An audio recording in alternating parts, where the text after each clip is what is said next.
السلام عليكم ورحمة الله وبركاته. فضلا وليس أمرا الاشتراك في القناة وتفعيل زر الجرس ليصلكم كل جديد. تعرف على شهادة الادخار الدولارية من بنك الإسكان والتعمير بأعلى عائد. يقدم بنك الإسكان والتعمير شهادة الادخار الدولارية، حيث أطلق عليها البنك شهادة الادخار الذهبية، والتي تعطي عائدا في حدود 5.25%.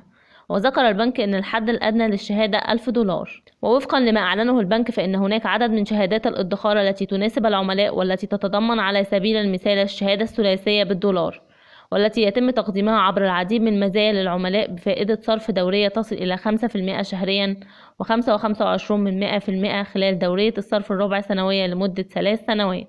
وأكد البنك أن الحد الأدنى لربط الشهادة هو $1000 يتعامل عليها الأفراد الطبيعيون فقط، مع إمكانية الاقتراض بضمان أو إصدار بطاقات الائتمان بضمانها في حدود 90%، مع مراعاة شروط الاقتراض السارية بالعملة الأجنبية.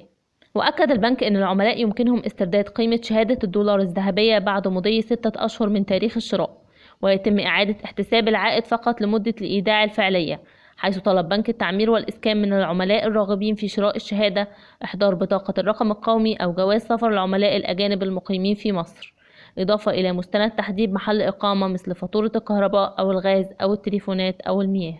ويسعى البنك دائما إلى توفير كل الأوعية الادخارية لكل العملاء، في ظل بحث المواطنين على هذه الأوعية التي تساعد في الحفاظ على قيمة الأموال في ظل ارتفاع معدلات التضخم.